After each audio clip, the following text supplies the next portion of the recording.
This is the AV Seavine series by Cymbals, the audiovisual marching cymbal. I'm Randy Ross, the Director of Research and Development here at Cymbals. Anytime we do a design is sound first. Cymbals is a sound first company. Quality and sound is the two things that we're after.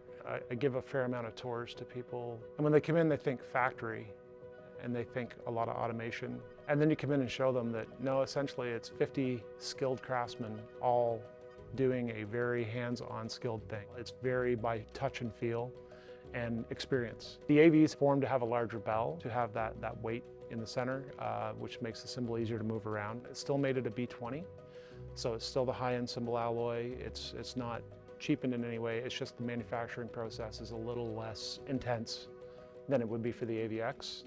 The profile matches almost exactly. The bell size matches almost exactly. The AV has a lathe bell. That manufacturing process requires us to lathe that bell. The AVX is a raw bell and it's hammered heavily, which adds a whole other level of character to the cymbal, which makes it jump a little better and have some more complexity to the tone. The big difference is the forming. That's what separates the price points. That's what brings the cymbal more approachable for beginner players. We also opened up the center hole on both AV and AVX to allow strapping to be an easier job. Also chamfering the edges to give it a little bit more life to the straps so they don't wear and chafe as easily.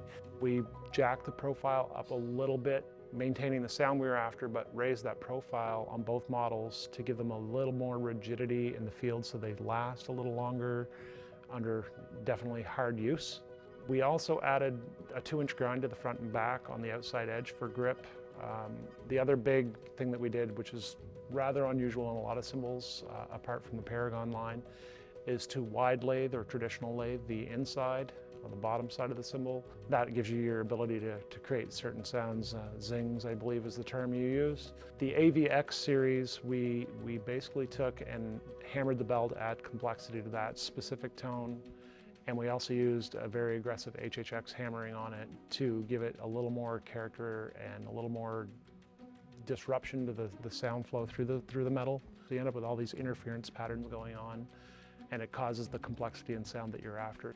The minute that you started to describe the issues that you had that you couldn't get in any product from any company, made me realize that that's where Cymbals always strive to be, is the forefront of innovation. You had a problem that needed to be solved, and we aim to do that. So I feel that both Seavine and Cymbals have a parallel relationship and a parallel trajectory, and are both trying to achieve the same goal within their defined spaces. And the power together is just going to be unstoppable.